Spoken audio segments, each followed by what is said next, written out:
My name is Saqib and I am going to be your host today. Those of you attending the webinar for the first time that is taken by me, I would like to give a little bit of intro about myself. I'm the lead product manager at GMAT, and I'm kind of the principal architect of the GMAT course that you see on the platform. So from creating the content to whatever you see on the dashboards. So end to end, I look at the product features also. Apart from that, I've been in the edtech industry for close to 10 years now, and I like teaching too, building products. And specifically, I like teaching quant. And whenever I take these webinars, I primarily try to focus on two aspects, whatever webinar I take. One is to kind of simplify the concept that I'm teaching so that you grasp it quickly and you can apply it efficiently on difficult questions, especially 7th-level questions. That's number one. And the second thing which I try to focus on is highlight the different kind of traps that the test taker, that GMAT basically sets in the exam that you might fall for and how you can avoid such mistakes. So in this webinar also, I'll be focusing on that. As far as the webinar progression is concerned, I'll be keeping about 80 to 90 minutes for the initial section of the webinar, where obviously I'll be talking about data sufficiency, what are the things that you need to take care of, why do you make mistakes, what are the major kind of mistakes. I'm going to talk all about it with the help of a number of questions. And I'm keeping about 10 to 15 minutes at the end.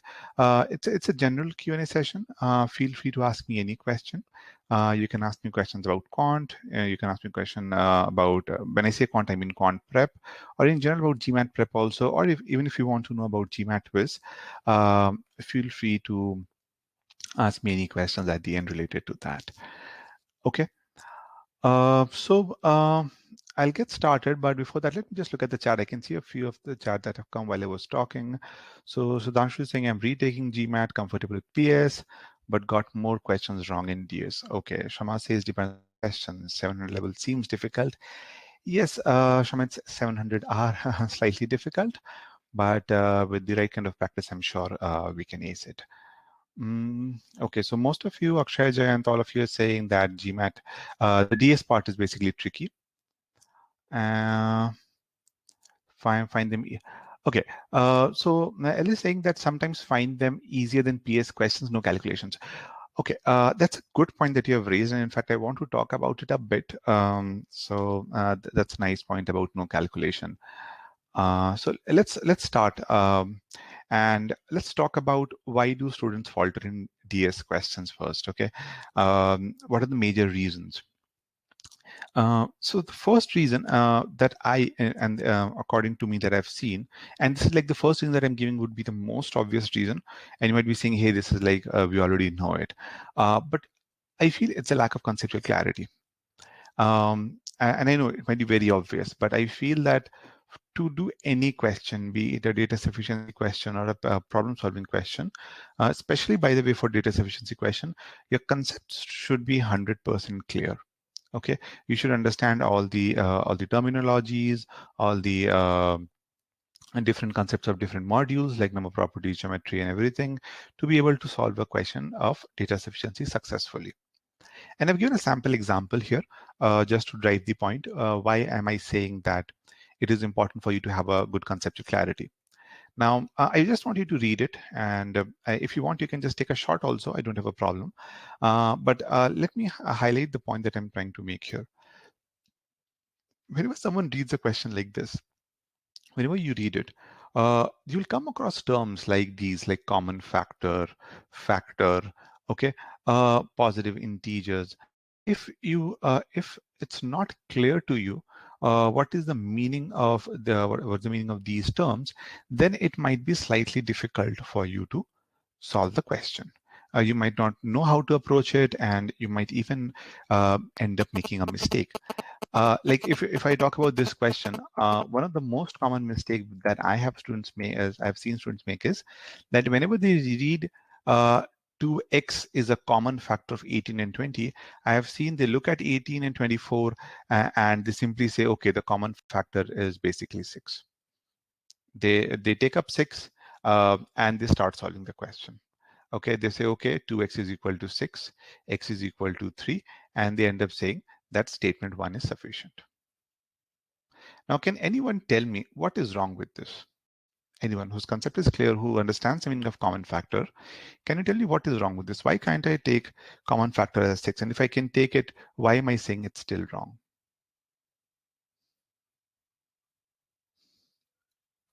Anyone? Common factor 6 looks okay, but why am I saying this is not? Yeah, Deepak, 2x is a factor. So if 6 is a factor, then 2x can be 6 and x can be 3. But what's the problem with this? Her says x can be any factor. Okay. Yeah, I was looking for some other factor. Can anyone tell me what is some other factor that is possible?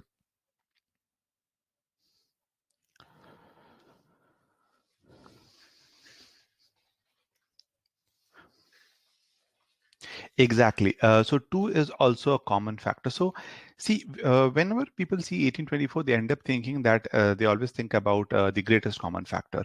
But it's quite possible that for 18 and 24, there are other factors also, right? 6 is there, 2 is there, 3 is there, 1 is there, right? So this 2x can also be equal to 2. And x could also be 1. So sometimes when we're in a hurry, a lot of people will end up looking at common factor, think they're talking about greatest common factor, take up 6, solve the question, think it's sufficient, mark it, and move on. So if you don't have a lot of conceptual clarity, you might end up making a mistake here. Another common mistake is when I talk about factors of 6, people have a tendency of just taking 2 and 3.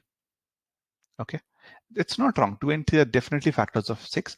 But whenever you see a term like x is a factor of 6, you should think of all the possibilities. When I say all possibilities, that means you should think of 1, 2, 3, 6. If you miss out on any of these factors, there's a good chance in the exam that you might end up making a mistake. So I hope you appreciate the point that conceptual clarity is like really, really, really the most important thing. That's the first thing that you should be able to do properly. Okay. Yeah, Deepak, it's fine. I'm not solving the question. I'm not coming with the answer. Don't worry. I'm not saying whether the answer should be C or D. I'm not doing that. The initial 2-3 questions that I'll be discussing, guys, I will not be focusing on what's the right answer. We'll solve questions properly. I'm just talking about cases, why people miss cases. Okay. So Deepak, Kriya, don't worry. I'm not saying that A is the correct answer or is not the correct answer, whether it's sufficient or not. I'm saying how people can miss a case. Like for example, in statement 2, if people can think of 2 and 3 also, that's enough for discarding the statement. Okay, but I'm saying that if a statement like this comes, you should be able to write all of them. After that, you can definitely discard it by saying, okay, if x is a positive integer greater than 1, so x cannot be 1, so x has to be 3 only. There are no other cases possible. That's definitely fine. In second case also, you'll say, okay, x greater than 1, so 2, 3, 6 are possible. Okay, but the idea, the point that I'm trying to drive through here is, have conceptual clarity. That's the first and foremost thing. You will always falter in DS questions. Okay. But this again, you might say, is needed for PS also. So what's so special? And I might kind of agree that, yeah, this is one of the thing that you need for both PS and DS. So let me talk about the second important reason for faltering. And the second important reason for faltering is lack of thorough analysis. And this is like really, really, really important for 700 level questions. And what do I exactly mean by lack of thorough analysis? What I mean by that is, that whenever you see a question, and again, these are all simple questions that I'm taking. Don't worry, I'll show you difficult ones also. People usually read the question stem very quickly. They don't do any analysis at all. And they start directly into the statements. They jump into the statements and try and see whether they can solve it quickly or not, which is a very, very bad approach. And it's absolutely not recommended by anybody that you just read the stem and move directly to these statements. Especially for 7-level questions, sometimes when you're doing some pre-analysis, when I say analysis, I mean pre-analysis of the question stem, there's a good chance that you might make certain inferences that can help you solve the question, or that can help you while you're analyzing the statements quickly. Okay. For example, in this case, if I don't analyze the statement and if I go directly to jump into the statements, I'll read x square plus y square minus 1 is divisible by 4. Some of you might be able to infer it, but there's a good chance a lot of you might think, okay, divisible by 4, but I don't have x and y, so maybe this might not be sufficient. In the initial days of your prep, you might end up thinking like this. Okay, you might look at x plus y is odd. You might say, okay, if x plus y is odd, one should be even, one should be odd, something like this. But which one is even, which one is odd, I don't know, so I might not be able to find out the answer. And these are very common kind of mistakes, minor ones. I'll show you more major ones also later on. But and a lack of analysis ends up creating a problem, and you end up marking the wrong answer. For example, in this case, ideally, if I would have to solve it, I would read this part. I would say, okay, they're asking me, is x into y is even? So this is a yes, no kind of a question. That's the first thing which I would jot down. I would say, okay, when would this be yes? This would be yes. This would be even when at least one of them is even. Okay. If in x into y, even if one of them turns out to be even, okay, the product would be even. If both of them turn out to be, obviously that's good. But for the product to be even, I need to just figure out if one of them is even or not. And I don't even care which one. So that's the inference which I would draw while solving before moving to the statement 1 and 2. Because if I draw this analysis, if I do this inference in the starting only, when I go to the statement, okay, I will not bother specifically finding exactly x and y, the nature of both of them. I will be on the lookout of finding the nature of, even if I can find one of them is even, that would be enough for me. Is this part clear, guys? Please let me know if this is clear. Let me put up a yes and no poll. So analysis is definitely important, and I'm going to show you a few more questions, as I told you, when we move into the second part of the webinar, where we are going to see a lot of 700 level questions, where if you directly read the question stem, and if you move on to the statements, you're going to have a tough time solving the question. And I'm sure a lot of you might have faced this problem that while solving the question, you you end up taking 5 minutes or 6 minutes, right? And you always come ask him, like a lot of students come to me and ask me, tell me basically that, hey, always end up taking say 4 minutes, 5 minutes to solve a DS question, especially the tough ones. And one of the primary reasons when they take this time is that they don't read the question stem properly. Okay, so pre-analysis is a very important skill, and so drawing inferences, the reduction is basically drawing inferences, simplifying the expression if there's any expression given in the question stem, visualizing if there's a geometry question given to you, and if there's a word problem question, writing down the equations. These are skills that you need to gain. So concept is not everything. Concept is like the first prerequisite, I would say, for PS or DS. Okay, but if you really want to ace 700 level questions, you need to gain these skills, which are like the main important things for a 700, 650 level questions. Once you've mastered these, then only you'll be able to do at least avoid traps both in DS and and PS. Okay, but these are primarily for DS questions. The third reason, and the third reason is an interesting one, by the way, is that in DS questions, I have seen about a lot of students being lazy. And what do I mean by that is that people look at the question stem, okay? They look at the statement, they see, okay, they're asking me the value of x, nothing else is given. There are two equations, two variables, one equation, so not sufficient. Two variables, one equation, not sufficient. Combining also, they'll say, okay, two variables, two equations, so this is sufficient. And they'll end up marking E. What is wrong with this? Can anyone tell me? What's wrong with this? Why is it being lazy here will backfire?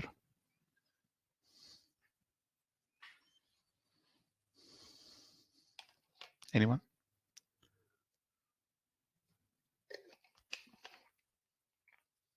Okay, Aditya says same equation.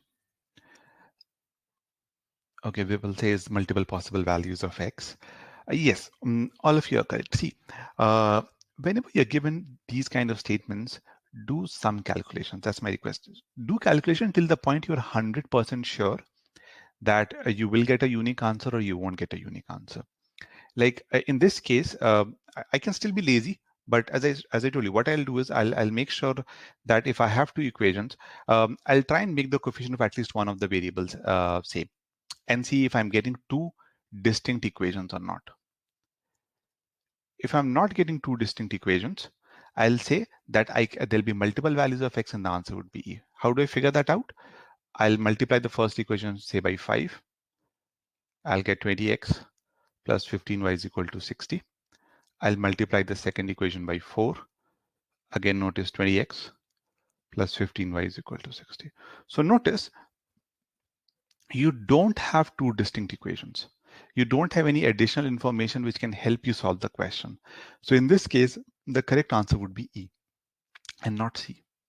So sometimes not solving can backfire a lot. And GMAT people know who are creating these questions, they know that students have the tendency of just looking and marking the answer. So my advice would be, no problem, be lazy at certain places, but make sure to do calculation till a certain point where you're 100% sure that a unique answer exists or a unique answer does not exist. This, I would say, about from most of your mistakes, 20 to 30% of your mistakes would belong to this category. And yes, where you don't solve. You look at the statement, you feel it, and whatever feeling that you get from the statements, you end up thinking that it would be sufficient or not sufficient. Okay, does it make sense? Have any of you fell for this trap? Those of you have tried DS questions. Just want to understand, because I have talked to a lot of people. I've seen these things happening. They end up telling me that, okay, I just did it. It felt the answer would be C, and it ended up being. And this is a common problem, especially with Cne traps. So there are different kind of traps. One of the common traps is Cne, where you will look at the statement and you might not be sure what to mark. Should I mark C? Should I mark E? I'm not sure what will be the answer. I'm not even sure they'll get a unique answer or not. So I can see the chats. Everyone is saying that it has happened to them sometime or the other. It happened with me also, especially when very difficult questions. So unless until I'm very sure that I'll get an answer, then only I mark C. Otherwise, I don't. Unless until I'm running out of time and I have to guess, that's a totally different thing altogether. But if I have sufficient time, I do try till the end. Okay. So main point is don't skim. Don't skim through the information. Don't jump to conclusions. Do your calculations. Okay. There's one last one, and this is more from the exam perspective, okay, and a common notion also that you want to save time. Okay, so what happens sometimes is that you see a big question, a huge question, a wordy question with a lot of text, a 3-4 lines text, and you panic. And I'm talking from the exam perspective, okay? I'm not talking when you're doing it without any time pressure. Most of you, if there's no time limit, I'm very sure you'll be able to do well. But when it comes to word problem questions, I have seen people panicking very quickly and faltering because they did not read it properly. Okay, so one advice when it comes to data sufficiency, word problem questions, questions where you have to read a lot of text, is never, never, never read everything in one go. Never do that. This is, again, I've seen a lot of people. I think more than 50% of the students I've seen that I've worked with, they kind of read it like this is the way they read it. Oh, a company makes and sells 2 products, P and Q. The cost per unit of P and Q of making selling is 8 and 9.5 respectively, and the selling price is 10, 13. In 1 month, the company, and they keep on reading it. You kind of end up reading it, going on and on. And that is not how I read. And that is not how I approach a word problem question.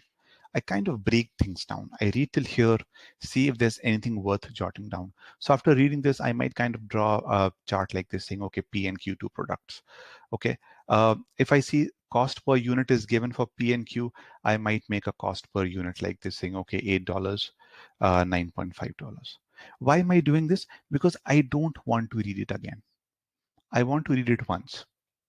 Rereading wastes a lot of time. So you are kind of wasting your time in the attempt in trying to save time, which is it's like you want to save time, but you're doing the wrong thing, which ends up taking up more time in the exam.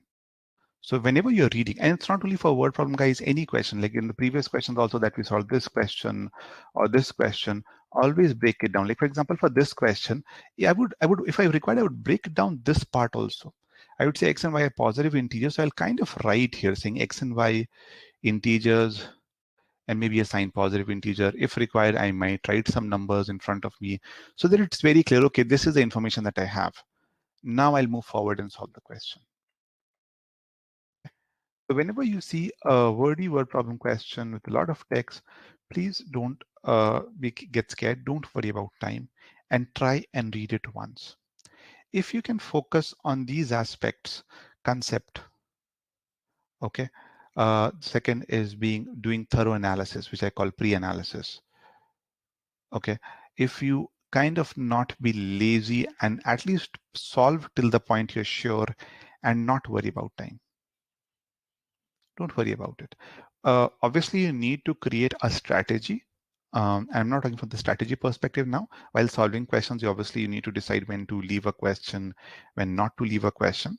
From that perspective, I understand in some cases you may have to skip. But in general, if I have to talk about it, like if you assuming that you're starting from zero, like you have 60, you have 32 questions and 31 questions in 62 minutes, and you're starting now, then at that point of time, you should not worry about, okay, I need to worry about my time. I need to solve every question in 2 minutes. That is not the right strategy. Okay, because keep in mind, and this I'll again be talking in other webinars also, but if I have to look at the different kind of difficult questions of different difficulty level, okay, uh, they take different amount of time to solve the question. Okay, when most of you, when you're solving questions, you always try to stick to the 2 minute mark. I would recommend not doing like this, because understand the questions which are 650 plus will, in those questions, you will end up taking 2.5 to 3 minutes. 3.5 minutes. You will, because those are difficult questions. You have to think about a lot of things. Okay. So the way I usually tell students is that if you are worrying about time, try to improve the first three so much, especially the first two, get so good at it so that when it comes to easy, the 500 level questions, you're able to solve it in like 1.1, 1.2 minutes. These questions, which are 500 to 650, are able to solve it 1.5 to, and worst case 2 minutes. And whatever time that you're saving here, these should be utilized in the questions that are difficult ones. That is the right strategy when it comes to solving questions. And this I'm telling from the generic perspective, by the way. It's not for the DS perspective only. For any 700 level question, be it DS or PS, a difficult question will take time. So don't think that you have to solve all 700 level questions in 2 minutes. Not gonna happen. Doesn't happen with anybody. There will be certain questions will be taking more time. Does it make sense, guys? Is this perfectly clear? Because I want you to kind of understand this really well, make a note of it. There are difficult questions. Some of them will take time, so I need to reduce time somewhere else. And if it's a wordy question, I'll be reading it only once. And I have to try and jot down all the information really carefully only in one go. If you can achieve that, believe me, you'll be able to do really well. Okay. Now, in general, and this is I'm saying from the perspective of from whichever source that you use. Okay, whether you use GMAT Wiz or some other test prep courses. If you want to improve, this is the strategy that you need to focus on. First, focus on your concept. Okay, so when you're doing a topic, say for example, if you're doing primes, learn the concept first properly. Then focus on the right way to solve questions. Now, these boosters which I'm talking about is from the GMAT perspective. So those of you who are students who are attending the webinar, for all of you, I would recommend focusing really a lot on the video solutions that are provided in the boosters, the booster quizzes, because in those quizzes I've actually shown you the right way to solve any kind of question. So those of you who are using GMAT Wiz course, please make sure that if you've already completed the course, also I would recommend going back to them once again. Okay, because if you fix these two, this automatically gets taken care of. Time will be taken care of if the first two are in place. Okay, those of you who are starting your prep, this is the order I would say you need to follow. I'll talk about it. There are two screenshots which I've already put here. And again, this is a screenshot of GMAT Wiz. You can use any resource, but when you're doing so, make sure that you go through the lessons, understand the concept first. At GMAT Wiz, that is what we do. We make sure that you understand the concept first. Then try a few 500 level questions, 500, 600 level questions. Make sure that you have understood the concept well. Okay, if you understood the concept well, then only go and solve high level questions. Like when I say high level, I mean 600 plus, 650 plus, 700 level questions. That's the right progression. And once you're sure, okay, I've mastered the concept, I know how to solve easy questions, and I'm sure how to approach a difficult question also, then you should kind of wrap it up with a quiz. Now you use a practice quiz of GMAT quiz, or you use any other. You can use official guide or another resource that you're using. Okay. In our case, we give references also for official guide. So that is the order that you need to follow. If you're a GMAT quiz student, if you're some other, if you're not, then whatever resources you're using, you need to kind of follow this order. And those of you are student, please make sure to, and this is by the way, the screenshot of our boosters. Make sure that you go actually look at the solution. Even if you get the question correct, let's say you've solved the question in Boost and you've got it correct, I would still recommend that you look at the video solution. Go through it, see what are the pre-analysis that I'm doing, what are the calculations that I'm doing to get to the answer. Because only when you learn to solve the questions methodically will you be able to do well. Okay. So final takeaway is this: concept, process, and then wrapping it up with a final quiz. That is how you need to do. You need to go about doing it to improve your skills. If you have any questions so far, please feel free to ask. Post that. After this, I will be moving into the question section, where what I'll do is I'll be taking up questions, and through those questions now, I'll start showing you. Again, the process would be I'll give you a question and I'll give you about 2.5, 3 minutes to solve it. Once you've solved the question, there will be obviously a poll in which you need to mark your answer. And this is where I'm really requesting you to mark your answers in the poll, guys, not in the chat. Okay. If you put it there, I'm going to delete it. So mark your answer in the poll and post 2.5, 3 minutes. I'm going to show you the result. I'll show you where people are faltering. Okay. And then I'm going to show you what's the right way of solving question. And again, focus on the way I'm trying to solve the question, because that's the way I actually solve in the actual exam also. Okay. So any questions, please feel free to ask. I can answer them in a minute or two, and then I'll start with the question.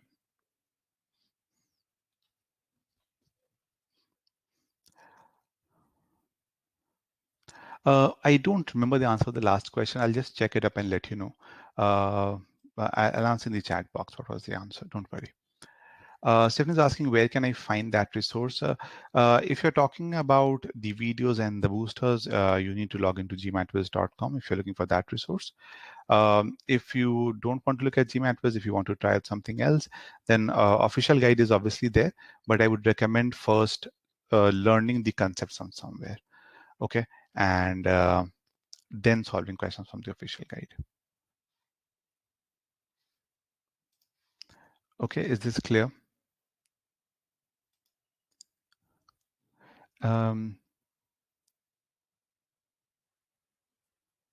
Okay, I don't see any more questions. So let's start off with the first question, guys. Here's the first one in front of you. I am going to bring up the poll. And here's the poll. And you have about, since it's slightly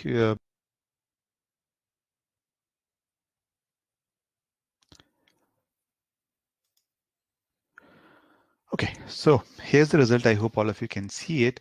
And so about, I would say the accuracy of this one is close to 10%, I would say 10, 12%.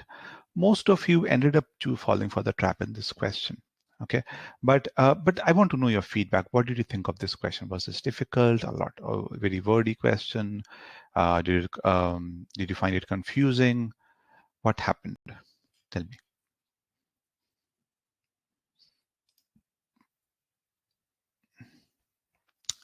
Okay, no, that's fine. Again, keep in mind the idea here is just to let you know what kind of traps you can fall in. It's okay even if you get it. That's totally fine.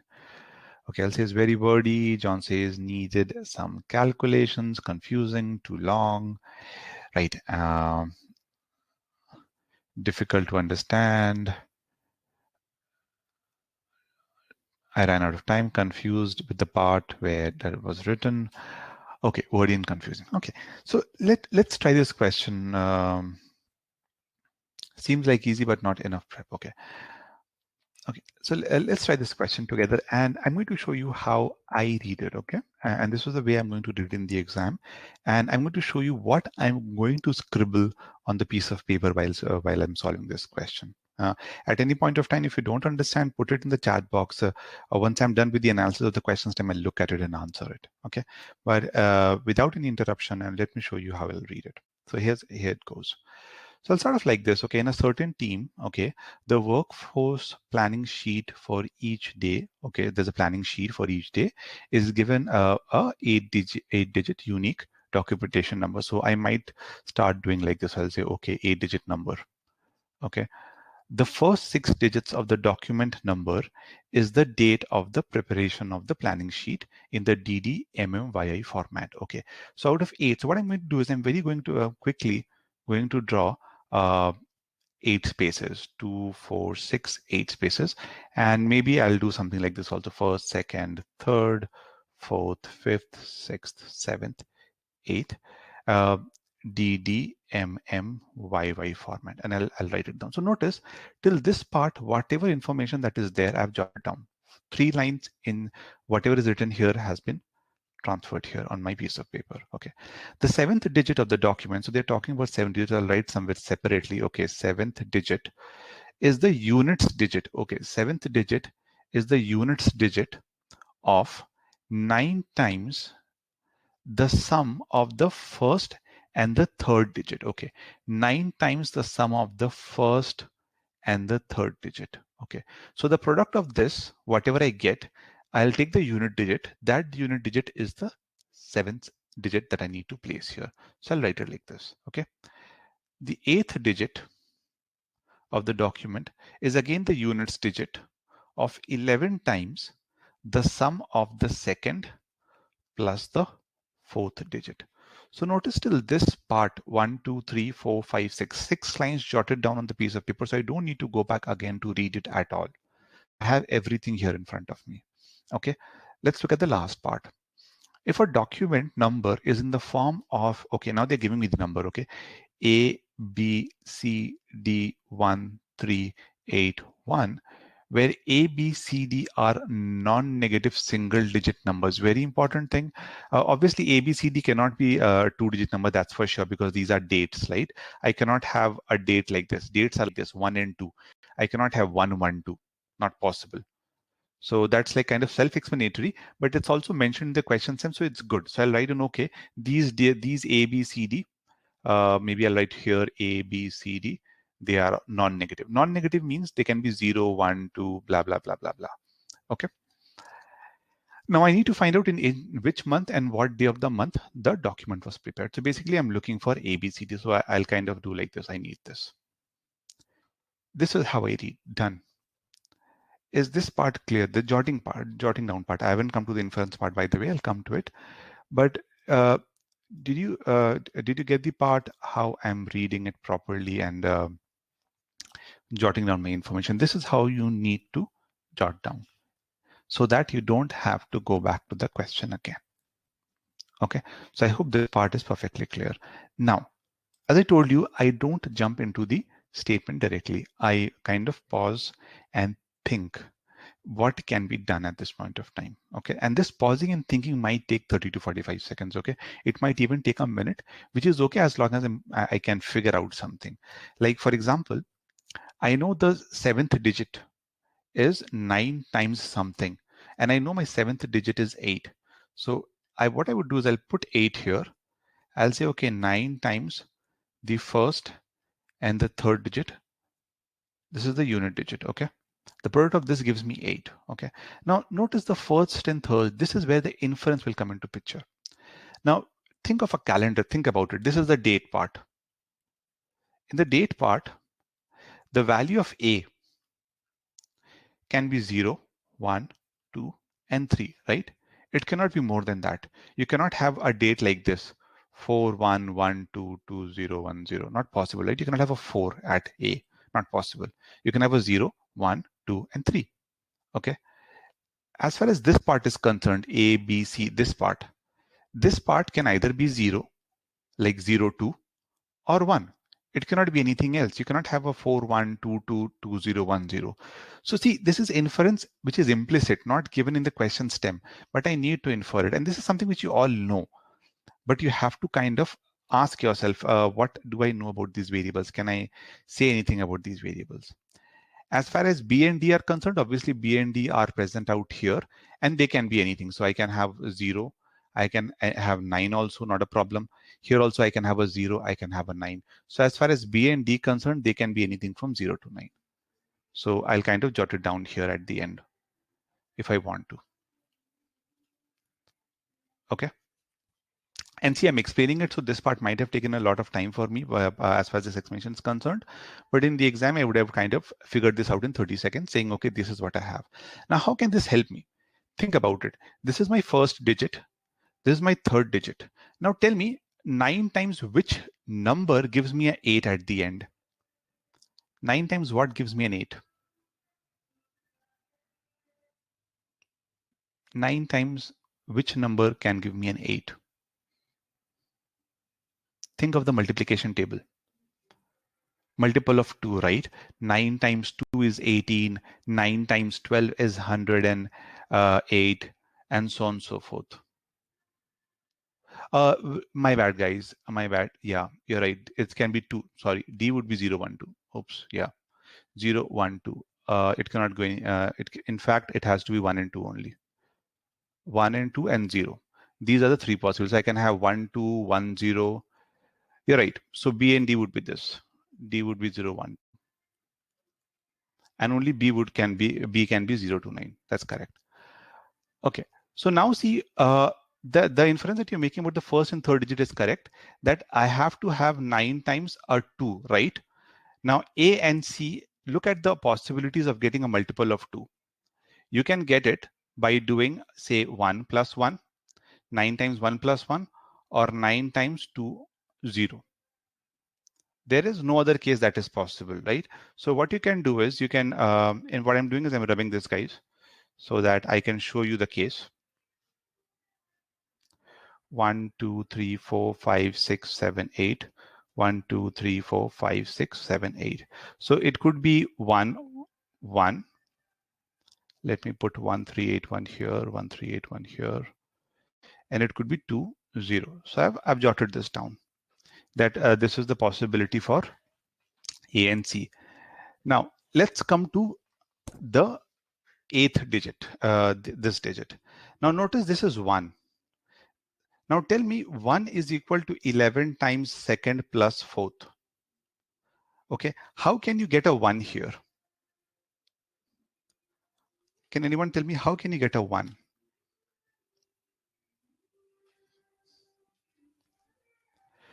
Keep in mind D 0, 1, 2 and B 0 to 9. So how can I get a 1?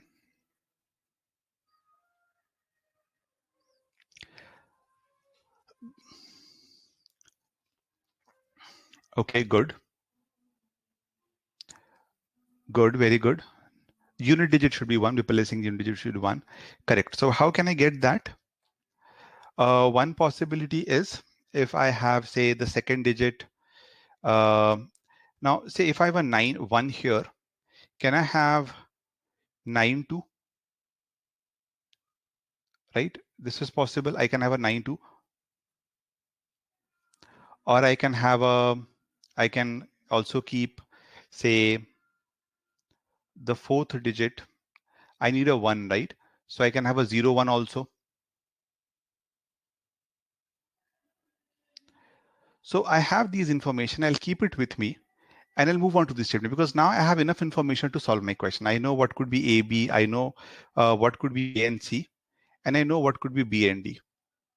With this information in hand, I'll move to this statement. If I move directly to this statement without doing any calculation, then there is a good chance I'll end up making a mistake. I'll think about all the possibilities, and that would waste a lot of time. So making this analysis might take you, say, 1.5 minutes. Okay, doing whatever I've done here. Reading might take you 30 seconds, because that is obviously a big part. It's a huge thing to read. So this would take you 2 minutes.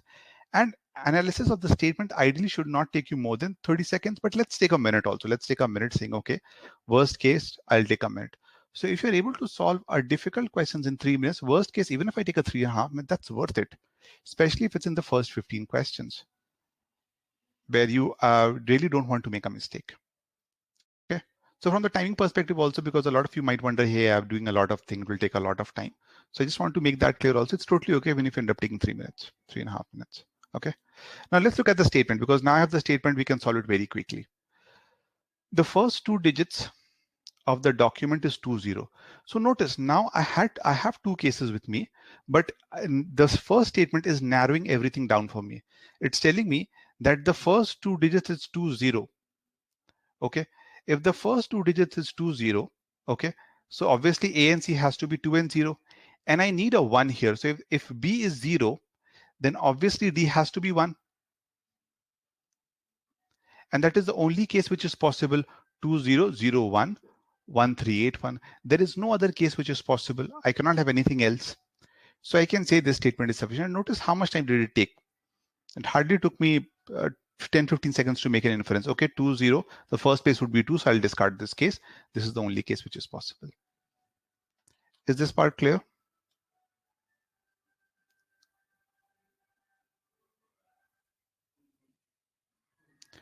Kelsey, we are looking at digit. So 11 times 11 is also 121. Note I haven't put, and the unit digit will be 1. So I'm just focusing on 1, nothing else. Okay, so statement 1 is sufficient. Now, if I go to the second statement, the sum of the first and the third digit is a multiple of 2. Now, see, this information is redundant. The first and the third digit, A and C, is a multiple. This is something which I'd already inferred. I already know that it's a multiple of 2, right? I already know it is 1, 1 or 2, 0. So this is not giving me any information. And the worst part is that it is not even helping me eliminate any of the options, either of the 2 cases, because both these cases fall under multiple of 2. The second digit is 0, so they're telling me the second digit is 0. Okay, so even if I put the digit is 0, I can put a 1 here. So 10111381 is a valid number. 200138 is also a valid number. I'm getting 2 different cases. I'm not being able to zero down on a single case. So I'll say the second statement is not sufficient. So the first statement is sufficient. The second statement is not sufficient. So the correct answer would be option A. But I would want you to appreciate the fact that if you have done your pre-analysis, solving the statement or working with these statements is very, very quick. You will not take a lot of time while analyzing these statements. Is this part clear, everyone? So notice only 12% of you could get this question correct. So these are the difficult questions where you will take time and you might fall to most. By the way, the trap that was set here was a C trap. Those of you who do not understand, I would request you to ask any questions, which part did you not understand? If you can specifically tell me which part is not clear, I can spend some time and explain it to you. Okay, Janam says it's clear. Most of you, in fact, say it's clear.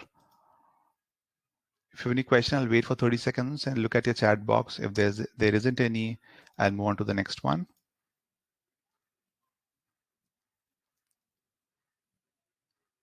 That's quite possible. They could have guessed also, they could have solved also, that's fine. But the main point is most of these students are falling for the trap. Again, keep in mind the exact number is not important. The main point here is that most of you will fall for a C or a E trap. About 45% of you fell for the C and E trap, which was set here. So whenever we are not able to solve, our tendency is to combine it. Okay.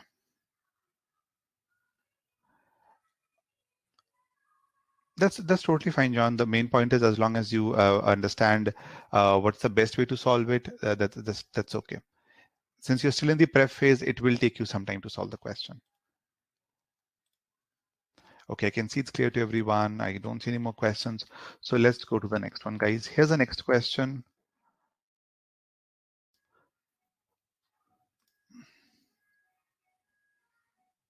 So we are getting 2 different cases in the first one. We got 2 different cases. We had this case also, this case also. If you get 2 different cases, if you don't get a unique case, then that particular statement is not sufficient. Okay, that's why the answer is A.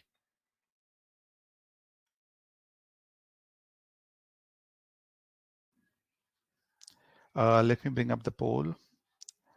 Kelsey, yeah, it's quite possible to get lost when we are writing on all the cases. That's why it's very important to declutter it. write all possible cases sequentially, methodically, case number 1, case number 2. So you must have seen the moment I saw 2 cases can be made, I just quickly made 8 spaces and jotted those 2 cases down. Because I leave it separately now, it's very difficult to remember all the cases in the mind. So whatever cases you get, just make those cases so that it's in front of you, and you can kind of eliminate them as in when you're analyzing these statements. Okay. Okay, guys, try the second one. Once again, I'll give you about 2.5, 3 minutes to solve.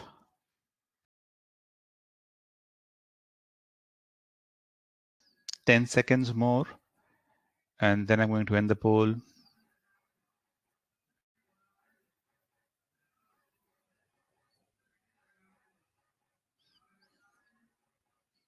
Okay, ending the poll now.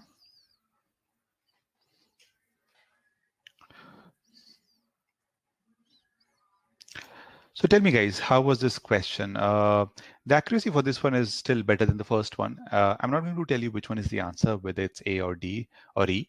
But before that, I would want to know, how did it go? Did you find this easier than the previous one? More difficult? That's okay. If you think the answer is D, that's totally fine. Okay, Janam says easy question. Okay. This is again, by the way, a 700 level question. Seems easier. Yeah, this is slightly easy. Less wordy, less calculation intensive also, by the way. Not a lot of calculation to do. Very few cases to consider also. But still, this still falls under the same difficulty level, which is 700 plus. The trap that is set here is, since I can see people are answering now, so the trap in this question is 2. The first trap that I set in this question was, if you're good with concepts. So this is how GMAT, by the way, when they're creating questions, they think in this way. They try and create options in such a way that people who, say, for example, they are good with the basic concepts, they will end up marking a certain option. And for people who are slightly weak with the concept, they might end up marking a slightly different answer option. So in this case, those who have a certain basic knowledge of ratios and fractions, they might end up marking the answer as D. Okay, those who are slightly weak and they see that there's no absolute value or a concrete value to solve, but relations, those students might end up marking E as the answer. And the question was created keeping this in mind only, that most of you might end up choosing either D or E, which I think about. Let me just look at the poll very quickly. About 50% of you chose D and E, which is not the correct answer. And let's understand why it is not. Okay. So let's start off by once again by reading the question stem, and I'll show you exactly the way I would have solved it in the exam. So here, on a certain day, a furniture store sold chairs, tables, and wardrobes. So I might write, okay, chairs, tables, wardrobe. Okay. Of all the furniture that was sold on that day, 1/8 were tables. Okay. 1/4 were chair. Okay. And 5/8 were wardrobe. Okay. Now, before reading further, there's a small manipulation that I might do very quickly, because and these are like standard manipulation that you learn if you work with us, prepare with us, is that if you see a fraction, either convert it into a ratio very quickly, or take a total number. Assume that the total number of chairs, tables, wardrobe is the total number that we are selling is 8n. And why did I take 8n? I took 8n so that the denominator gets cancelled out. So out of the total furnitures, this is the main part. Of the total furnitures, 1/8 were table. So if I'm selling total 8n, if 1/8 of furnitures, that means I'm selling n units of tables. Okay. 1/8 of 8n. If 1/4 are chair, that means 1/4 of 8n, which is 2n. I'm selling this, right? And 5n, I'm selling wardrobes. Why does this help me? This helps me because I don't want to deal with fractions. I'm not, the fractions makes life difficult. And I always prefer, if there's a way to convert them into either a ratio or an absolute number, prefer to do that. So this is, I write total number of units that are being sold. So total that I've sold is 8n, and this is the split of chair, table, wardrobe. So this is something which I'll do before reading further, because this is something very quick. It won't take me hardly, it would take me hardly 15 seconds to do it. So I'll do this part and then I'll read further. Okay. The revenue from which of these three chairs, tables, and wardrobes was the greatest? Now, this is a very typical GMAT question where they will give you units, they'll give you, and they'll ask you about revenue, where the concept that they are testing is where the students are able to set up a relation between number of units multiplied by cost per unit. This is what they are testing. How good are you able to set up? First is translation. This is what we call as translation. Whether you're able to set up an equation for this to find out the revenue. And the number two is how well you can work with your concepts. Okay. So concept wise, if I know 1/4, 1/8, 1/8, 1/4, and 5/8, if I can convert this, well and good. Now see, I don't have any other information with me. So I'll simply write, okay, I need to find out my revenue. This is what I want, but I need the cost per unit. When I say cost per unit, I mean the cost of the one chair or the cost of one table or one wardrobe. I need that. If I can have that, I can find out my revenue. So with this understanding, I'll go move to the statements. Now there's nothing else that I can do. So I'll go to statement one. Statement one says that the selling price. Now notice they're talking about the price I'm selling. Okay, so this is like the selling price of one chair, one table, and one wardrobe is 6:5:3. So I'll write it like this. And if you haven't done ratios, by the way, whenever I see a ratio, what I tell students is that whenever you see this chair, table in a form of ratio, convert them again into absolute numbers. So write it as chair as 6x, chair is 6, table would be 5, and wardrobe. That is the order that I need to follow. So table would be 5x and wardrobe would be 3x. I'll write this down. And what is revenue? Revenue is number of units times the selling price per unit. So I'll multiply this to figure out which one is giving me the most revenue. So this would be 12nx, 5nx, 15nx. Now notice nx is present in all of them, right? So whatever be that value, I don't know. Now some of you might think, those of you especially might end up marking E, will think, oh, I don't know the value of nx. So maybe this statement is not sufficient. Or you might not even do this and think, okay, I have a ratio, I have a fraction. It's not gonna work. So let me leave it. This is where I talked about the first thing, right? Have conceptual clarity. This is where it is important. If your concept is good, you'll be able to set up the equation. Now I know that 15nx obviously will be greater among 15nx, 5nx, 12nx. So I'll say statement one is sufficient. Whose revenue is the greatest? The wardrobe's revenue is the greatest. So at least this one is sufficient. Okay, I'll pause here for 30 seconds. If you have any question related to this statement, please feel free to ask.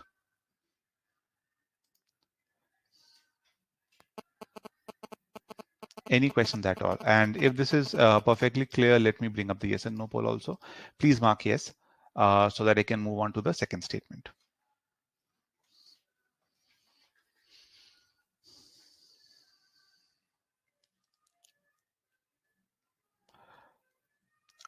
Okay, why not what do you mean by why not a real number? Which real number are you talking about here? So these are fractions. In fractions ratio, I cannot assume an actual value, by the way, because I don't know what that value is. Because I don't know what n is, right? I don't know. I cannot take the total number of chairs, tables, and wardrobes as 16 or 20. I cannot, because I don't know whether I'm selling 16 or 16,000. I don't know that. So what I'll do is I'll keep it a multiple of 8 and then solve it. Okay. So I don't know whether it is 24 or 24,000. So I will not take it. I'll keep n. If later on, because I know at the end of the day, if everything comes in the same format, I'll be able to get the answer. If I take everything in terms of real number, I might get an answer which might not be which might not be that what I'm looking for. Okay. Yes, final result is in relative terms. All the relative term is the same, so it is easy for me to figure out the answer. And there's no scope of making a mistake in this foolproof method. Anu, this is the major formula that is used. Okay.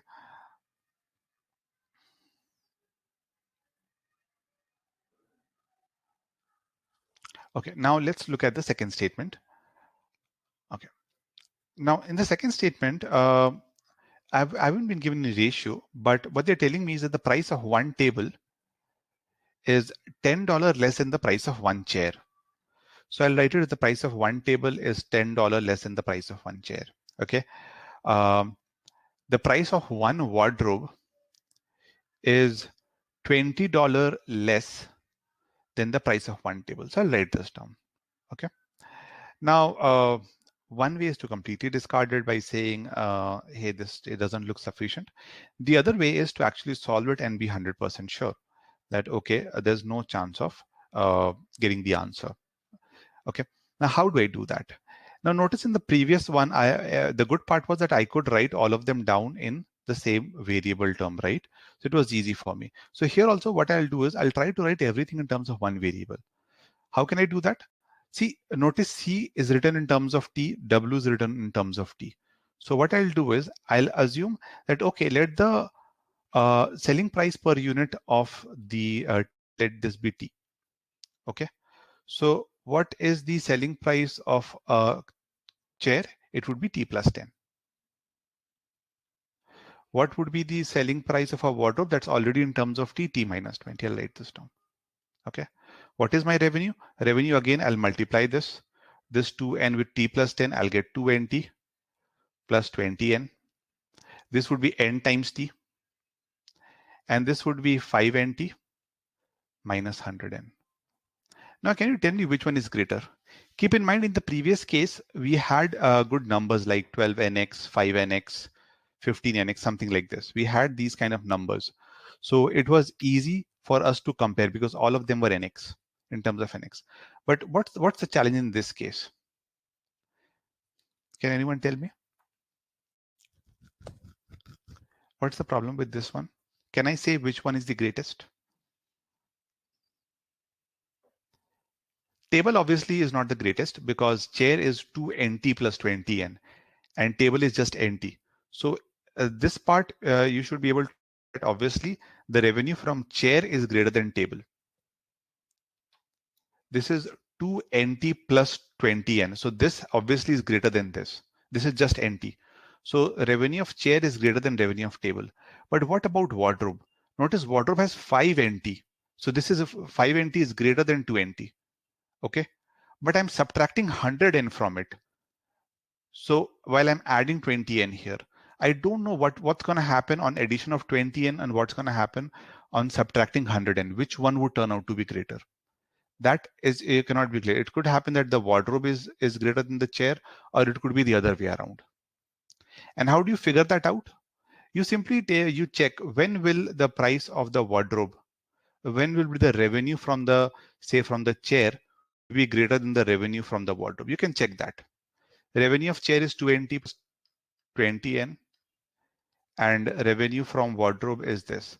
When will this be greater? You can check it like this. Bring NT to the other side. Bring this to the other side. Cancel out the n's. And notice that you're getting T is, if you divide both sides by 3, is less than 40. So as if T is less than 40, the revenue from chair would be greater than revenue from wardrobe. But I hope you understand, if T is less than 40, do I know whether T is less than 40 or not? Do I have any information about T? I don't have any information about T. I don't know what T is, whether it is less than 40, more than 40, equal to 40. I have no clue. Since I have no clue, I cannot say the chair's revenue would be the chair's revenue would be greater than the wardrobe's revenue. So statement 2 is basically not sufficient. I will not be able to figure out which one is the greatest. It could be chair, it could be wardrobe, depending on the value of T. So that is why this is not sufficient. And statement 1 is, so the correct answer in this case is again option A, which about, I think, 35 to 40% of you chose this, which is good. But I hope you get the point how you need to solve these questions. If you ever feel that you're not being able to compare, you can always write an inequality and figure out when is one revenue be greater than the other one. Please let me know if this is clear or not. Let me bring up the yes and no poll quickly, and let me see the chat. Okay.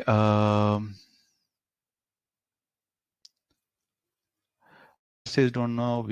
Elle is asking, should we test numbers? Yeah, that's something which a lot of people do. They test numbers, but I don't have understand.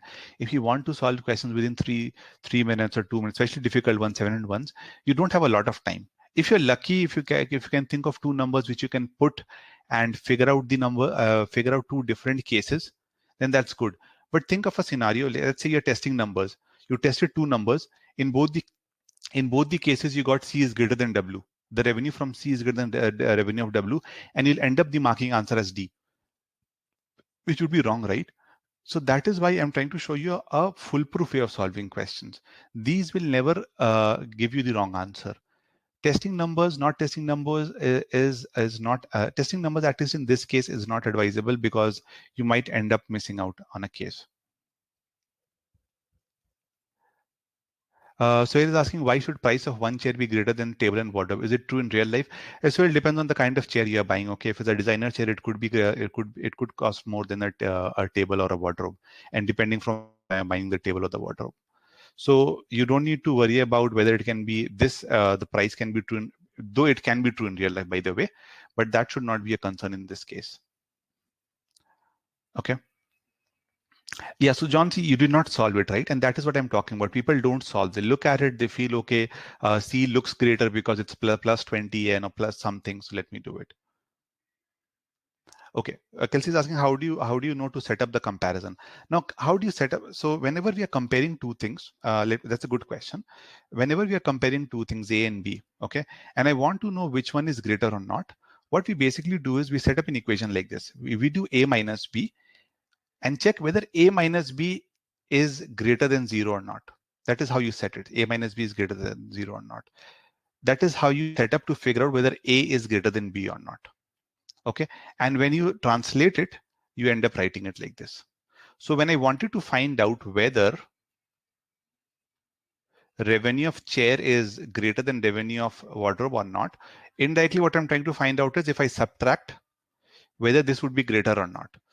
In short, what I'm trying to see is this.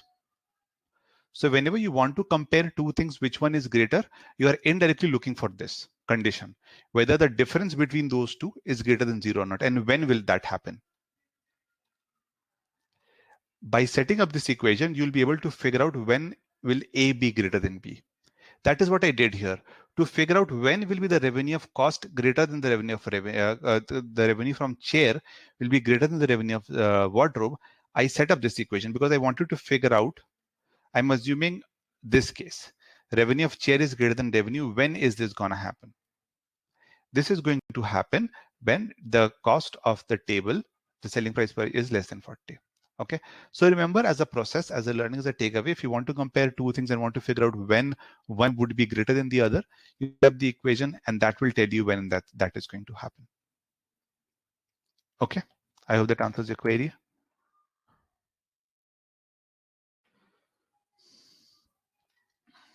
Yeah, I did cancel it out. I did cancel. Notice I did cancel N here. I canceled it in the second step. You can cancel it in the starting also. It doesn't matter. But yes, you can cancel. Not a problem. Okay. No, Vishal, that would be a very wrong thing to do. Please, that's what I'm trying to help you understand. That in questions like this, I can give you a small trick also. I didn't want to go into it.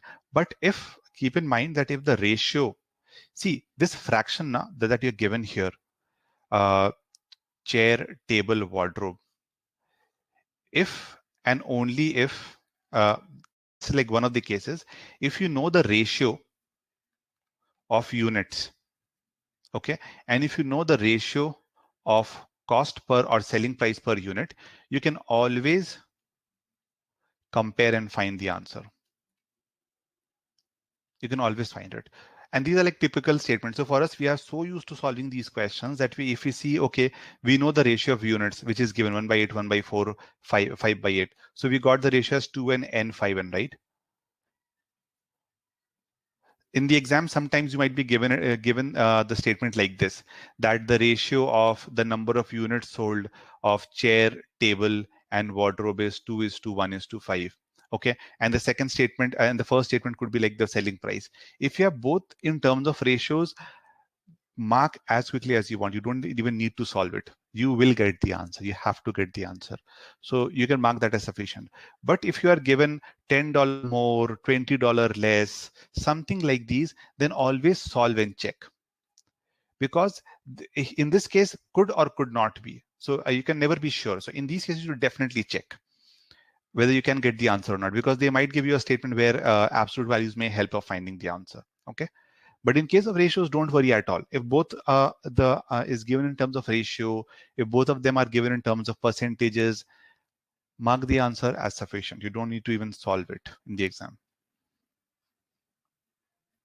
Okay.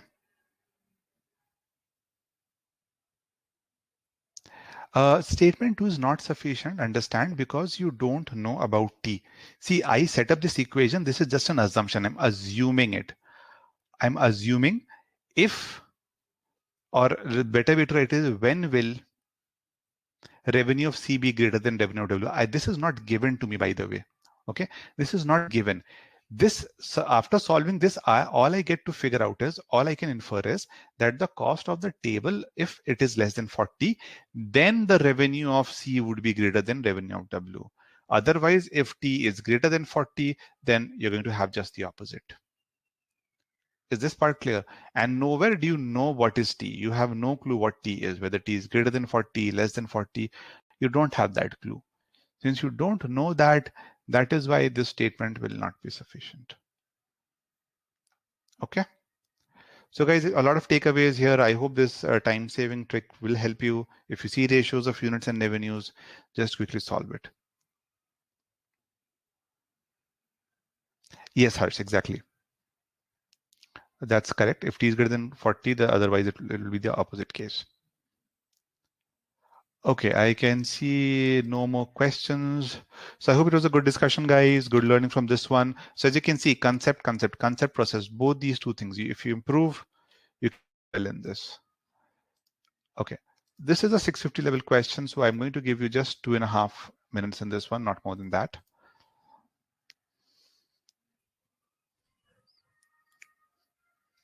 I've got enough responses, but a few more would be great.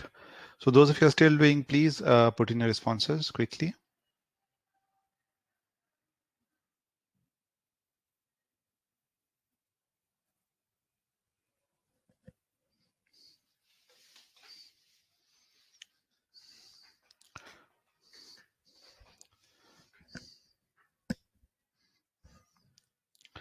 Okay, I'm ending the poll now. I have quite an interesting response, by the way.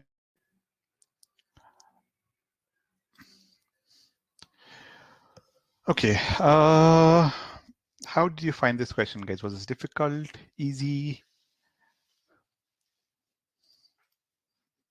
What's your take on this one? Definitely very less calculation intensive from the first two questions that I'm sure of, but how did it go? About 60% of you, 62% of you think the answer should be B, and I have close to 27% of you think the answer should be E. A few of you think that it should be C. Okay, Harsh says it's difficult. Okay, what about the others? Shraddha says interesting, easier than the previous ones. Okay, Sohail says easy. Okay, okay. Confusing. Okay.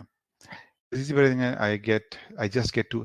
Okay, so that just try to break it down, solve it really, really slowly. Okay, you don't have to rush, or you don't have to look at multiple things at the same time.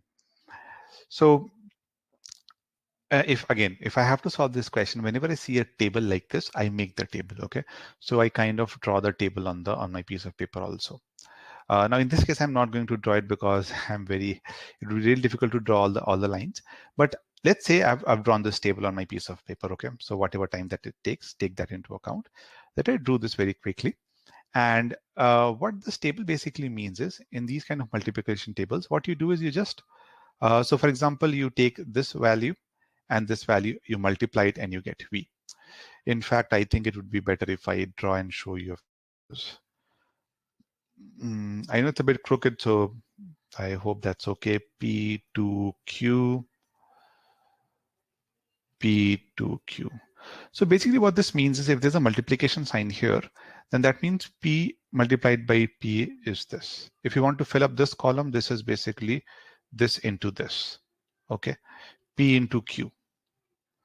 So let me write it like this, P square. This is 4 already given. This is 2P. This is PQ. This is 2Q. This is what, 2Q. And this is Q square, okay? So something like this. And what you can do here is now you can say, okay, V is basically P square, W is 2P, X is PQ, Y is 2Q, and Z is Q square. The good part is that it is symmetrical. It's symmetrical in nature. So whatever is down here, it's also on top. So you don't need to write it again. Writing it just once is enough. Okay, so this is what you have from the question stem, and you should definitely write it down. Also make a note of what you're looking for. So you're looking for Q. So whatever that you have jotted down, you should try and see where is Q in your equation. So there are a lot of places where you can find Q. Q is present here, Q is present here, Q is here. So I'll try and see if I can get X, Y, Z, anything that can help me find. In fact, P also, if I can get P, P and X, I can get Q. So these are the way you need to try and think the ways of solving the. That's all that you can do. Okay. Now, after that, you move to the statement. First statement is W is greater than 1. Now, what is W? W is 2P. So you write 2P is greater than 1. Okay. Or P is greater than 1 by 2. Or P is greater than half, 0.5. But you can ask yourself, okay, P is greater than 0.5. What does that, how does that help me? It doesn't help me in any way, right? Because I need Q. And to find the Q, I need, if I had an actual value of P, if I had an actual value of X, that would have helped me. It's not there. This statement looks useless, so not sufficient. So you'll quickly remove option A. So A and D won't be your answer. You go to the second statement. Second statement is W is equal to YP. Okay, what is W? W is 2P is equal to YP. Okay, what should I do here, guys? Can anyone tell me how is statement 2 helpful? Anyone?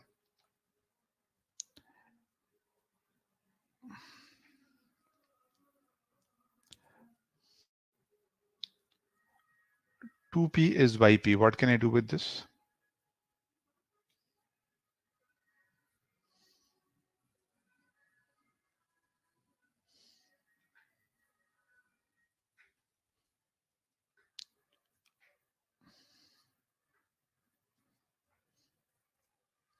Can I find out the value of Q from this? Okay, divide by P, Y is 2, Y is 2, Y is 2. Okay, this is the reason of giving this question, guys. Finally, I can see somebody giving me the right answer.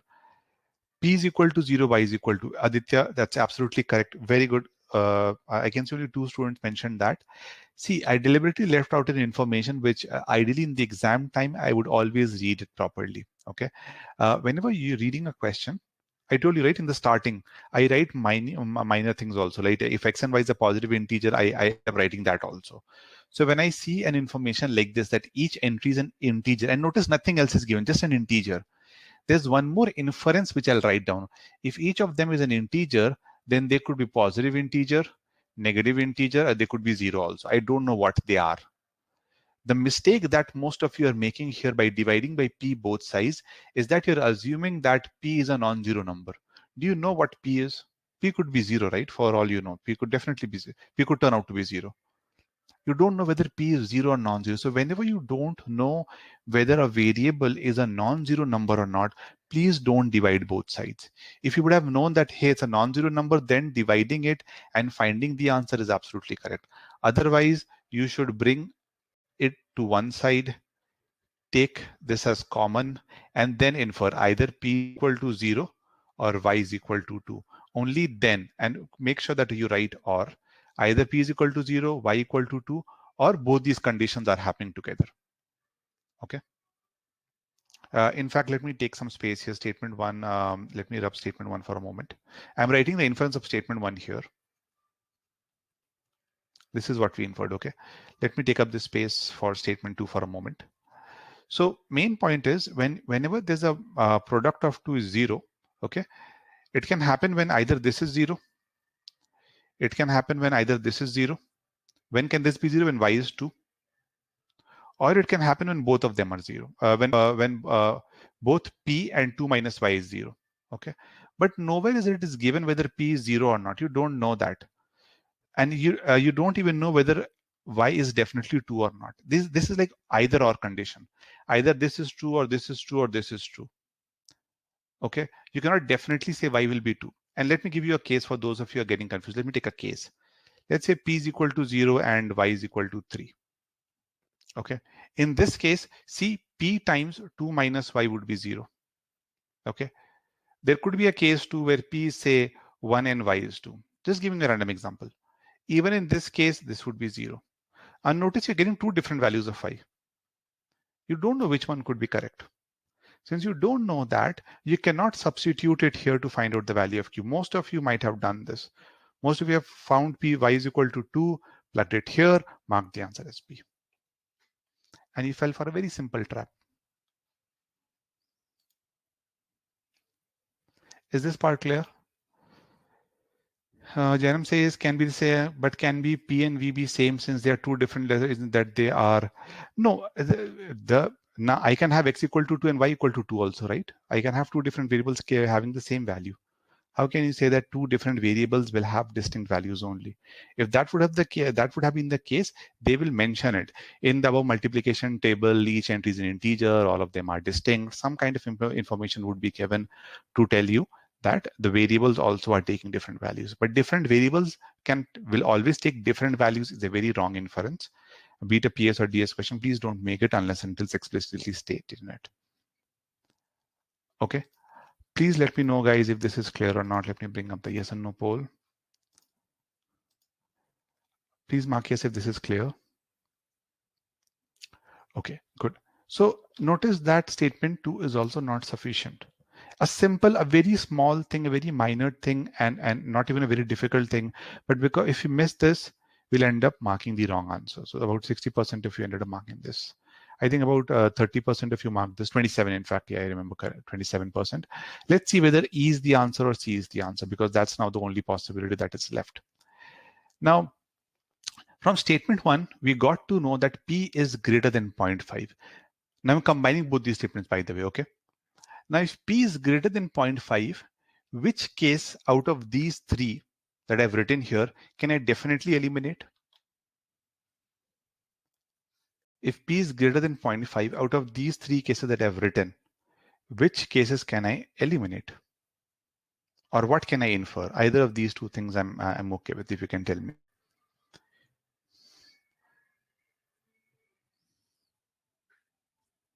Anyone? Which case can I eliminate?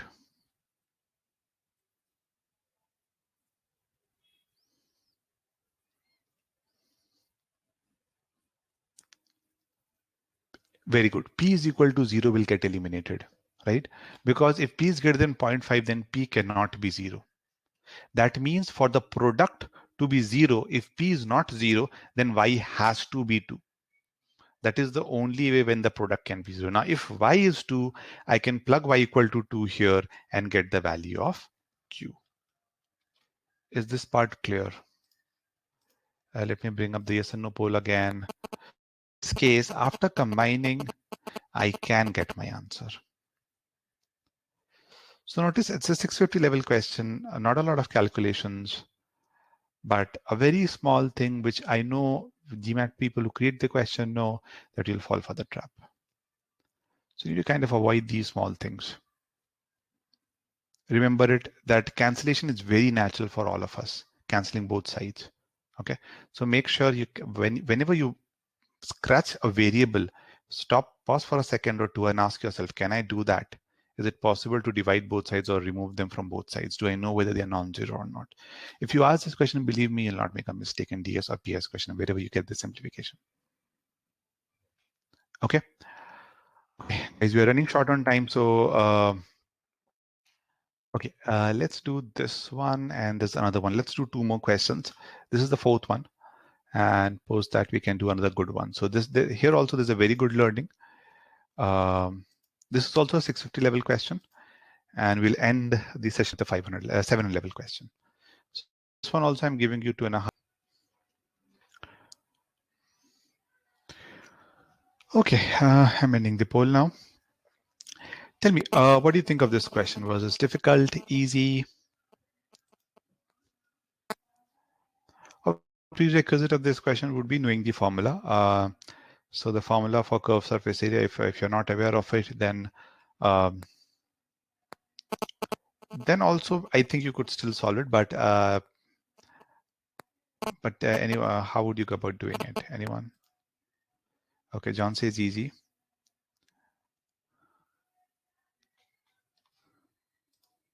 What about the others?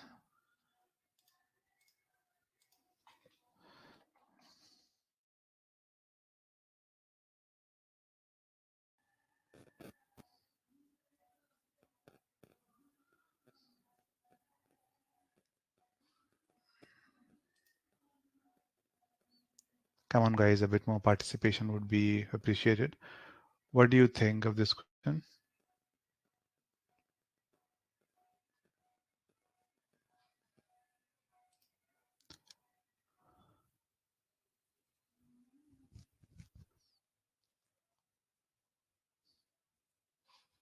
Okay. Yes, 2 pi RH. So it's the curved surface area. Okay, I'm sure it's easy, but one simply has to remember those form. So yeah, in geometry, the prerequisite is that only that you have to be very good with the formulas. Otherwise, it may become slightly difficult to solve. But there's a learning in this question which I want to talk about, because some of you did fall for the Cne trap in this case.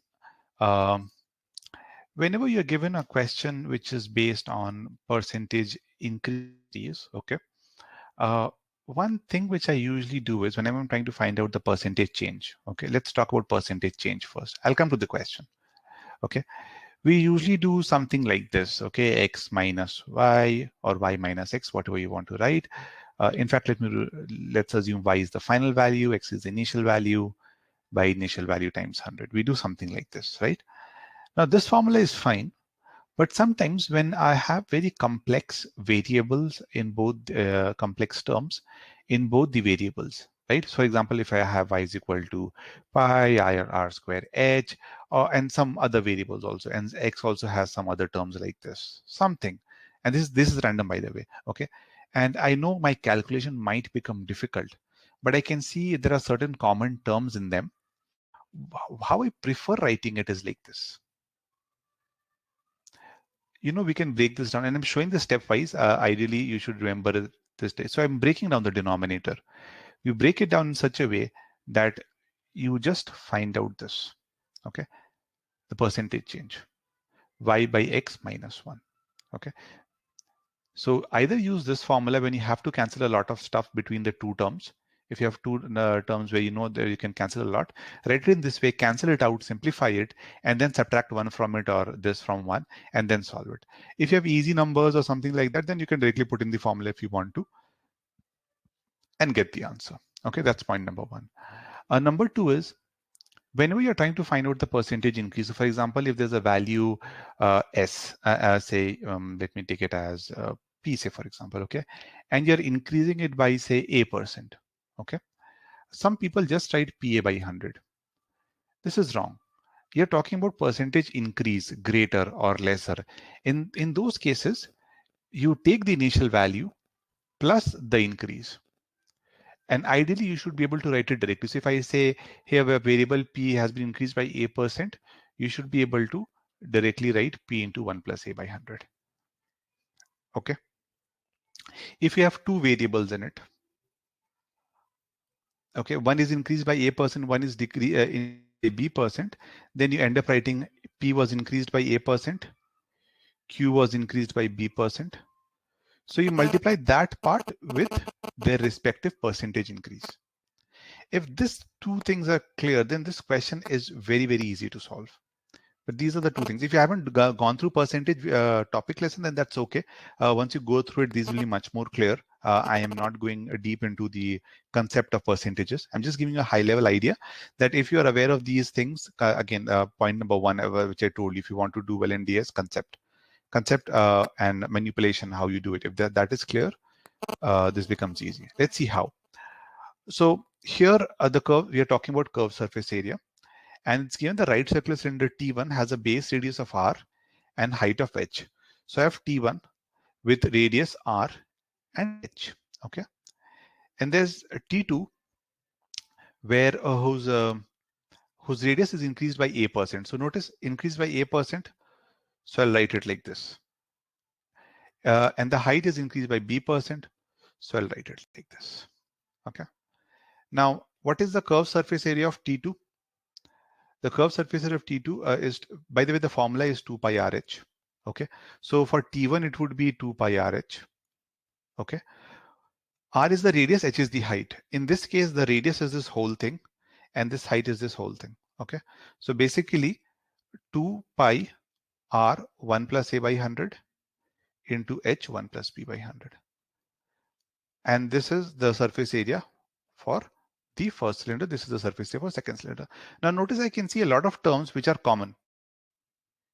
So if I want to find out the percentage change, because they are asking the surface area of T2 is how much more, instead of doing S2 minus S1 by S1 times 100, what I would prefer doing is S2 by S1 minus 1 times 100.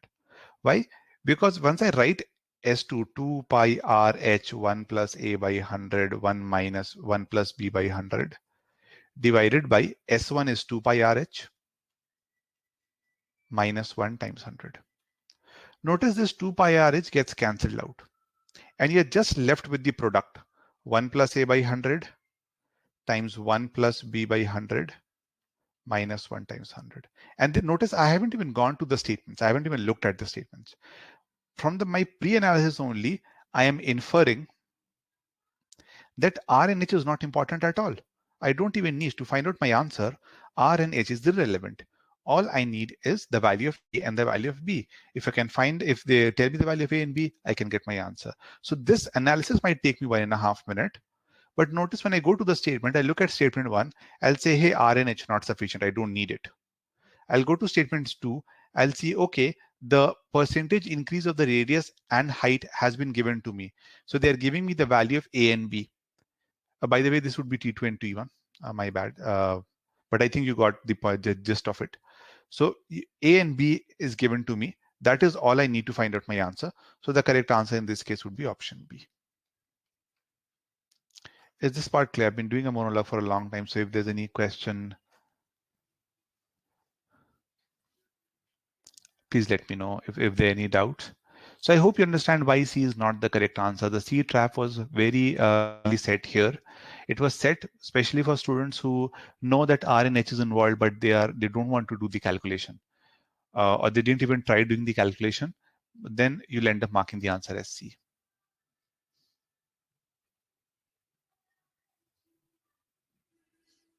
So the increase is 1.25 times 1.3 minus 1 multiplied by 100. So I'll put 25 here and 30 here.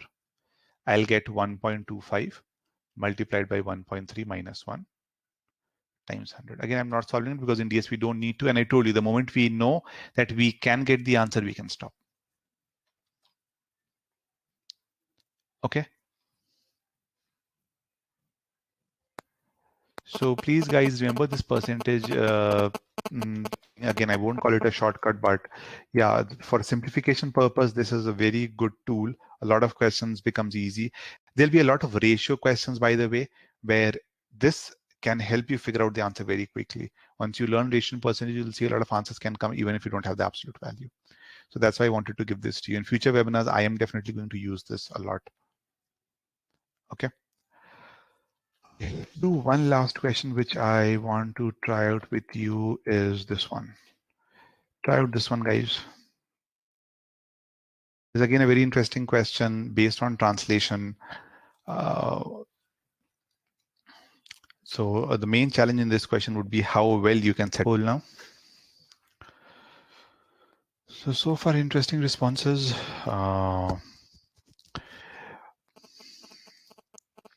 So 43% of you think the answer should be C, and have about B, D, E. I think the equal number of people who think that it could be B, D, and E. But what do you think of this question? Was this difficult, or was this easy? And whenever you see, by the way, guys, a situation where combining the answer gives you the answer very quickly or very easy. Like for example, in this case, if I am giving the marked price in statement 1 and profit with respect to marked price in statement 2, that means it's giving you everything, right? So in such situations, always double check once, because there could be some trap set in the question. Okay. It is slightly difficult, by the way, frankly speaking, I'll agree with it. There is a similar question like this in the official guide also. Once you start doing questions from official guide, you will find a question like this. Deliberately I chose this question was for the same reason. It's difficult for most people to set up equations. And a lot of people get scared when they have to take a lot of variables to solve the question. So that's why I chose this, to tell you that it's okay to take variables. It's okay to take marked price, MP, cost price, CP, discount, D. If anywhere required selling price, take SP. Don't get scared thinking, okay, I'm taking 2 to 3 variables, I might not get the answer. Or don't worry too much if you feel that I'm getting an equation with 3 variables, so the answer cannot come. Set up your equation. If you believe in the process, you'll get the answer. And let me show you how. I'll just read again the same with the way I solve questions. So here there's a certain deal for its customer. A store is giving a certain deal. Customer who buys 3 watches. I'll say, okay, 3 watches. What's happening with 3 watches of model X, each having the same cost price. Okay, important part is that all of them have the same cost price. So I'll write total cost price. Let this be 3CP. Okay, for each one of them, I'm assuming for each watch, the cost price of one watch is CP. So the cost price of all the 3 watches is going to be 3CP. Okay. Each having the same cost price, pay the marked price for the first 2 and a discounted price for a third one.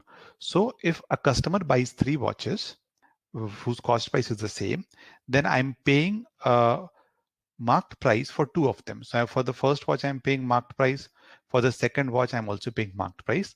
And for the third one, I'm paying a discounted price. So whatever is the marked price, I'm getting some discount on it. Okay. So this is the total amount that I am paying.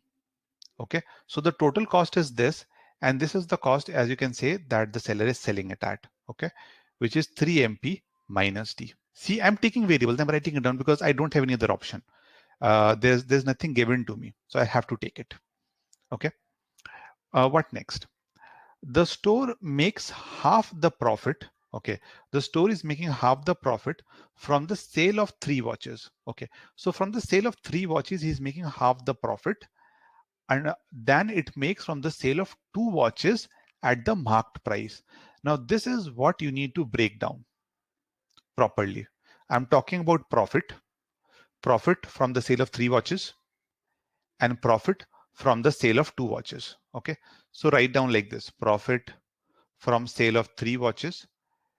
Okay, this is half the profit from the sale of 2 watches. And let's set up this equation. How do you find your profit? You find out your profit by subtracting your selling the cost price from the selling price, right? This is how you do it. The money that you are getting and the money you spend to buy it, right? So what is the profit of profit that I make in 3 watches? This is the selling price.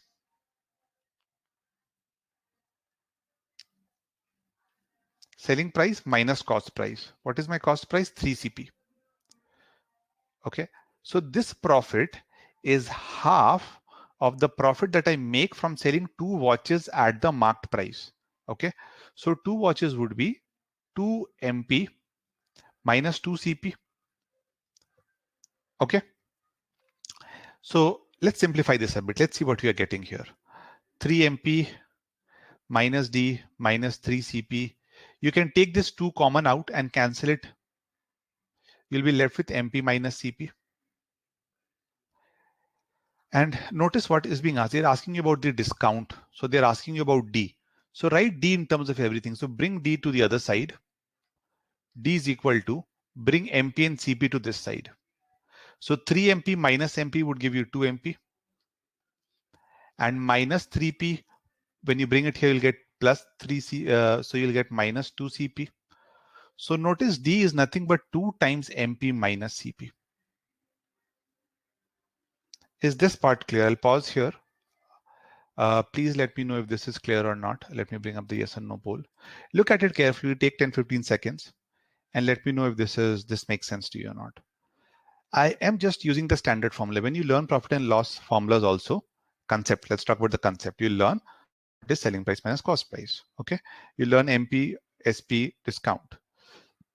If nothing is given, set up the equation and see what are you getting. Where did you lose me? Let me know. See, I'm very quickly repeating. Calculations you can do on your own again later on, look at the video. But the main point is, I'll repeat very quickly, is that when I'm buying 3 watches, okay, I'm paying the marked price for 2 of them. So I'm paying marked price for 2 of them, and I'm getting a discount on the third one. So I'm writing it as MP minus D.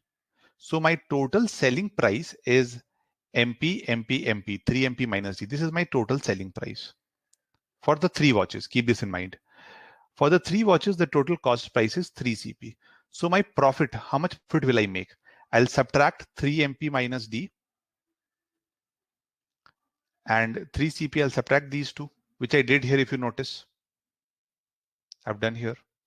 And the second part of the question says that you're making half profit from the sale of 3 watches. So this is the profit that you make from 3 watches, which I've written here. This is basically half of the profit that you make from the sale of 2 watches. From the sale of 2 watches. That is how you need to read it. So from the sale of 2 watches, how much profit I am making? 2 watches I'm selling at MP. So MP plus MP is my total cost price. I'll subtract total selling price, and I'll subtract 2CP from it. And then you solve and you get D is equal to 2MP minus CP. Exactly. So I hope this is clear now. If you have any doubts, please ask. John, you're right. Discount is profit of 2 watches. So that's the inference you should be able to make. The moment you get D is equal to 2 times MP minus CP, MP minus CP is basically the profit, right? Profit of 1 watch on 1 watch. If I sell 1 watch at MP, I subtract CP. This is my profit on 1 watch. If you can make this inference, look at the statement. First statement is MP is $30.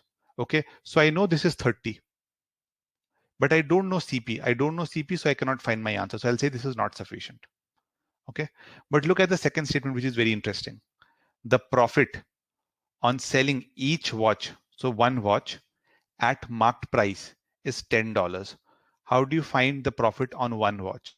Marked price minus cost price. This is the profit on 1 watch is $10. This is what statement 2 is telling you. This is what you need to find out your answer. You can plug it here and get the answer. So the correct answer is going to be B. Please let me know if it is clear or not. Let me bring up the poll again.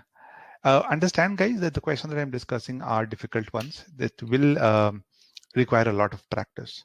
But the purpose of this webinar was to tell you that if the first 4 things that I've talked about in the starting, if you focus on those things, if you practice a lot, if your conceptual knowledge is good, believe me, you can really ace data sufficiency without a problem. Okay. Don't a few certain things, those of you starting a prep, don't start from OG. Learn the concept first from anywhere. Okay. Learn the concepts, solve a few, then you can do OG, and then try these 7 level lessons to improve your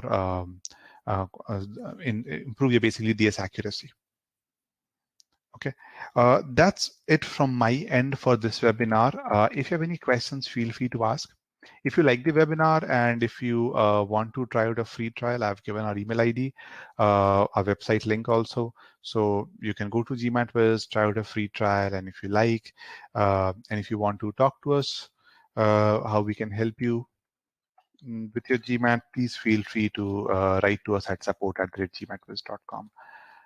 I am also sharing a Calendly link and I'm pinning it on the top.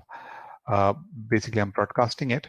So if you want to talk to us also, this is the Calendly link. If you want to work with us, want to know how we can help you, feel free to book a session with us. Harsh, unfortunately, we won't be sharing the PDF, but I scrolled through all the questions. So when we share the recording, you'll be able to see the remaining questions. Okay. So that's I think we have a good base in maths and its concept. Even if you have a good base in maths and its concepts, it depends. I would still recommend brushing it through somewhere. Okay. Unless until you're confident. If, say, for example, you've been preparing for some other competitive exam, then that's a different thing. You can definitely jump directly into OG, but OG will not be sufficient, is what I'm trying to tell you. So concept, OG, and then you'll still require something else to practice 7-level questions from. Okay. We usually make these videos available on Monday or Tuesday. We'll mail it to you. Okay. Or you can write to us at support@gmatwiz.com and we'll share it with you. That either way it will work.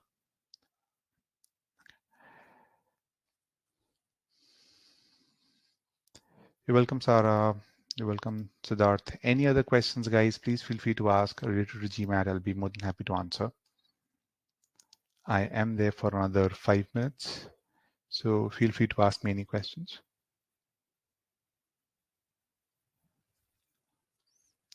I hope you like this webinar. There are a few more coming up next week also. Feel free to attend those also. It would be great if you can go through the concepts so that it's perfectly, when you come to these sessions, you can like leverage it a bit more, whatever I'm teaching you out here. So, and do it from any, that's not a problem, but make sure to do it from somewhere at least. Okay. Tomorrow we have a webinar on verb tenses. So if you are going through sentence correction and if you want to learn about verb tenses, feel free to attend it. You will get a mail, by the way, the reminder of the mail, but I just want to let you know also that we do have a session.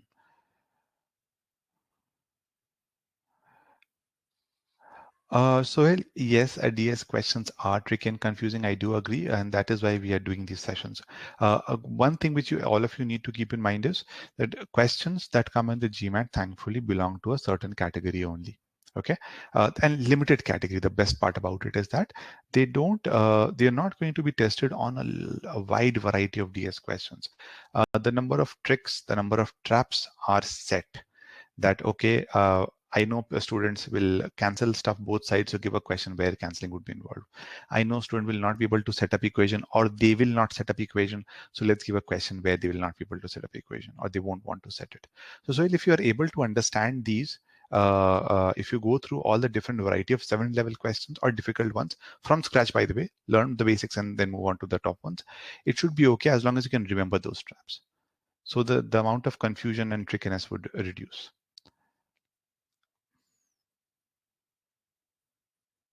So well, I told you in the starting only. If you go to the statement directly, you'll never be able to do well in the DS, and nobody will be able to do. Even we don't do it. We solve. See, I think I'm good in quant, and whenever even I take a mock or just try for the sake of trying any questions, I follow a process the way that I've shown you here. So and that works, frankly speaking. So I would recommend not going to the statement. And none of my students who I advised who have got a Q50 in the GMAT directly jump into the statement. They read first, the question stem, analyze, then move on. That's the best way of solving it. Okay, so is the question, what's the probability for the right? See, this it depends how you're guessing it. Okay, the amount of guess will decide the probability. By the way, so if you're making an educated guess, obviously there's the chances would be high, but I cannot put a number on it. Okay, I cannot say that yeah, if you make a guess, you'll definitely be 50%. There's a probability of getting the answer right 50% of the times. It also depends how many options have you eliminated. Right. So for example, if you eliminated 3 of the options and you just left with C and D or say A and D, then obviously the probability would be 50-50, which one you choose. But I would recommend not guessing it, guys. The session was to help you learn how to solve it. Okay. Okay, Vipul is saying even for 7 level questions, we just need to be familiar with the basics. Basics is the first thing that you need to start off with. The first two things that I talked about, Vipul, was having the concepts really well. And the second is the way of solving questions, the process of solving questions. The ones that I showed you, the previous question that we solved was based on a skill which we usually call as translation. Your skill, your capability of reading a question stem, a wordy question stem, and creating the equation. How good are you with that? Those kind of skills you need to hone. Once these two things are in place, your DS or PS accuracy will shoot up a lot, especially for 7 level questions. So you definitely need to work on those. And by the way, that is what we teach in the booster files also. So if you go through a booster lessons where we are showing you how to solve questions, whatever I've done in the webinar is the same way I show you how to solve questions in our courses also. So if you go through it properly, it should be easy for you to learn those methods, pick up those methods easily. Okay. Okay, guys, so I'm ending the session now. I've shared the Calendly link with you. Once again, if any of you are interested in work with us within GMAT, please feel free to book a session with us. Or if you just want to talk about anything, I'm sharing the email ID on the screen. Feel free to write to us, guys. Okay. So have a great day, guys, and bye. See you in the next webinar.